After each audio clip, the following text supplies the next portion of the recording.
दोस्तों, इंडिया के number 1 market, old Bombay market, sari के इंटरनेशनल मार्केट सूरत में श्री साई एनेक्स मार्केट में कल हमारे यहाँ पे तारक मेहता उल्टा चश्मा के बका भाई आके गए हैं, खरीदी करके गए हैं। आप जिस भाई को खरीदी करना है तो एक बार ज़रूर आइए Shri Sai annex I-19 old Bombay market सूरत।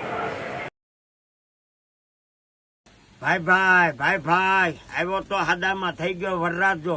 ફરી એકવાર કહું છું હો, શ્રી સાઈ એનેક્સ જૂની બોમ્બે માર્કેટ સુરત I-119 વસંતભાઈની દુકાન પહેલો માળ। તમે આમ સાદામાં આવો ને આવી રીતના વરરાજા થઈને જાઓ તો જ બકો વરરાજા લાગે છે। ફરી એકવાર હું તારક મહેતા ફેમ બકા પાર્ટી આપના સહપરિવાર સાથે આવો। નવા ચૂડીદાર, દુનિયાભરના કલર, દુનિયાભરની ડિઝાઇન અને દુનિયાભરના સેટ અહીંયા જ જોવા મળે છે। તમે મને જોઈ શકો છો। ભાઈ હજી આ પહેરવાનું બાકી છે। ફરી એકવાર હું Tarak Mehta fame Baka party Shri Sai annexe I-19 Surat જૂની બોમ્બે માર્કેટ। ભાઈ થઈ ગયો વરરાજો, હાલો મારા લગ્નનો ટાઈમ છો, તમે જલ્દી આવો। ભાઈ